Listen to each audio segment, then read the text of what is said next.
اسی سال یعنی 10 ہجری میں ان حضرت صلی اللہ علیہ وآلہ وسلم نے آخری حج کیا۔ حضرت علی بن ابی طالب رضی اللہ تعالیٰ عنہ بھی یمن سے آ کر اس یادگار حج میں شریک ہوئے۔ حج سے واپسی کے بعد ابتدائے ماہ ربیع الاول 11 ہجری میں ان حضرت صلی اللہ علیہ وآلہ وسلم بیمار ہوئے۔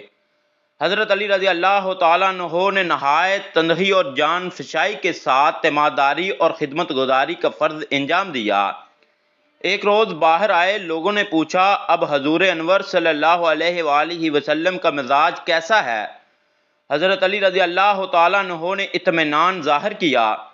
حضرت عباس رضی اللہ تعالیٰ عنہ نے ان کا ہاتھ پکڑ کر کہا، خدا کی قسم میں موت کے وقت خاندان عبد المطلب کے چہرے پہچانتا ہوں۔ آؤ چلو رسول اللہ صلی اللہ علیہ وآلہ وسلم سے عرض کریں کہ ہمارے لیے خلافت کی وصیت کر جائیں۔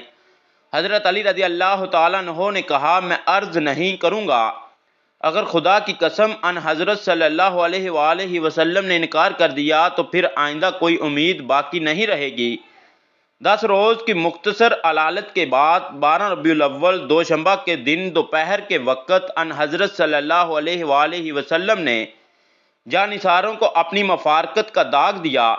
حضرت علی رضی اللہ تعالیٰ عنہ چونکہ رسالت مآب صلی اللہ علیہ وآلہ وسلم کے قریب ترین عزیز اور خاندان کے رکن رکین تھے، اس لیے غسل اور تجہیز و تکفین کے تمام مراسم انہی کے ہاتھ سے انجام پائے۔ انصار و مہاجرین دروازے کے باہر کھڑے تھے۔ ایک روایت میں ہے کہ ایک انصاری کو بھی اس میں شرکت کا شرف حاصل ہوا۔